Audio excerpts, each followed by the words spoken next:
The latest research pitted hibiscus against obesity, giving hibiscus to overweight individuals, and showed reduced body weight, but after 12 weeks on hibiscus, they only lost like 3 pounds, and really only 1.5 pounds over placebo. Clearly no magic fix. The purported cholesterol-lowering property of hibiscus tea had looked a bit more promising. Some older studies suggested as much as an 8% reduction drinking 2 cups a day for a month. But when all the studies are put together, the results were pretty much a wash. This may be because only about 50% of people respond at all to drinking the equivalent of between 2 to 5 cups a day, though those that do respond may get a respectable 12 or so % drop in cholesterol, but nothing like the 30% drop one can get within weeks of eating a healthy enough plant-based diet. High blood pressure is where hibiscus may really shine, a disease affecting 1 billion people, killing millions. Up until 2010, there wasn't sufficient high-quality research out there to support the use of hibiscus tea to treat it, but there are now randomized, double-blind, placebo-controlled studies where hibiscus tea is compared to artificially colored and flavored water that looks and tastes like hibiscus tea, and the tea did significantly better. We're still not sure why it works, but hibiscus does appear to boost nitric oxide production, which could help our arteries relax and dilate better. Regardless, an updated review acknowledged that the daily consumption of hibiscus tea may indeed significantly lower blood pressures in people with hypertension. But by how much?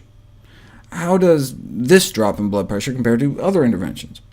Well, the premier clinical trial when it comes to comprehensive lifestyle modification for blood pressure control is the premier clinical trial. Realizing that 9 out of 10 Americans are going to develop hypertension, they randomized 800 men and women with high blood pressure into one of 3 groups.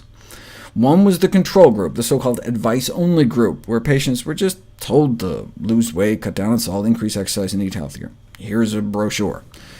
In the 2 behavioral intervention groups, they got serious. 18 face-to-face sessions, group meetings, food diaries, monitored physical activity, calorie and sodium intake.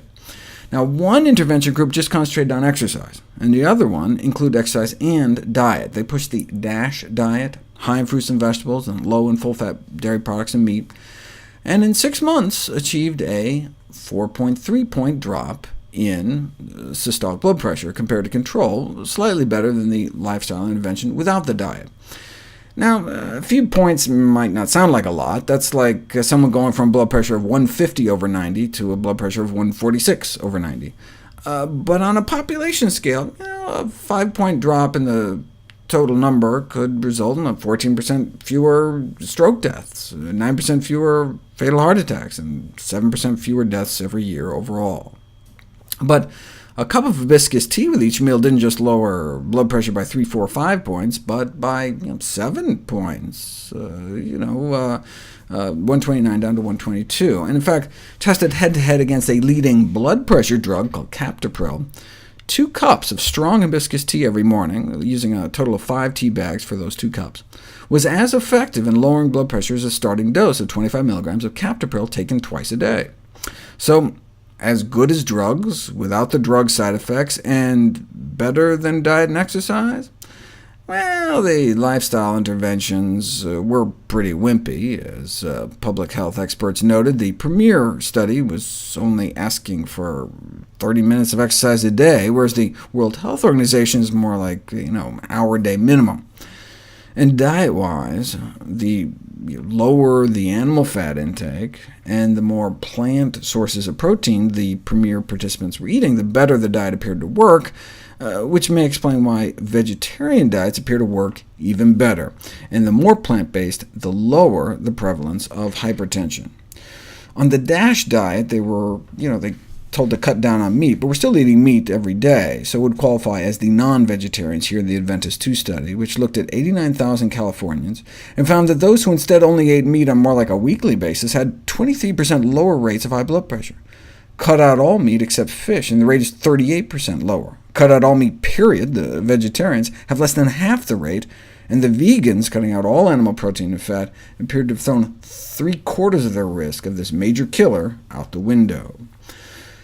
One sees the same kind of stepwise drop in diabetes rates as one's diet gets more and more plant-based, and a drop in excess body weight such that only those eating completely plant-based diets fell into the ideal weight category. But could that be why those eating plant-based diets have such great blood pressure? Maybe it's just because they're so skinny on average. I've shown previously how those eating plant-based diets have just a fraction of the diabetes risk, even at the same weight, even after controlling for BMI. But what about hypertension? The average American has what's called pre-hypertension, which means the top number of your blood pressure is between 120 and 139. Not yet hypertension, which starts at 140, but it means we may be well on our way. Compare that to the blood pressure of those eating whole food plant-based diets. Not 3 points lower, 4 points lower, or even 7 points lower, but 28 points lower. Now, but the group here eating the standard American diet was, on average, overweight, with a BMI over 26. Still better than most Americans, but while the vegans were a trim 21 over here. That's 36 pounds lighter. So maybe the only reason those eating meat, eggs, dairy, and processed junk had such higher blood pressure was because they were overweight. Maybe the diet per se had nothing to do with it. To solve that riddle, we would have to find a group still eating the standard American diet, but as slim as a vegan. To find a group that fit and trim, they had to use long-distance endurance athletes who ate the same crappy American diet, but ran an average of 48 miles a week for 21 years. They ran almost 2 marathons a week for 20 years. So if you do that, anyone can be slim as a vegan, no matter what they eat. So where did they fall on this graph? Both the vegans and the conventional diet group were sedentary, less than an hour of exercise a week. The endurance runners were here. So it appears if you run about 1,000 miles every year, you can start to rival some couch potato vegans. Doesn't mean you can't do both, but it may be easier to just eat plants.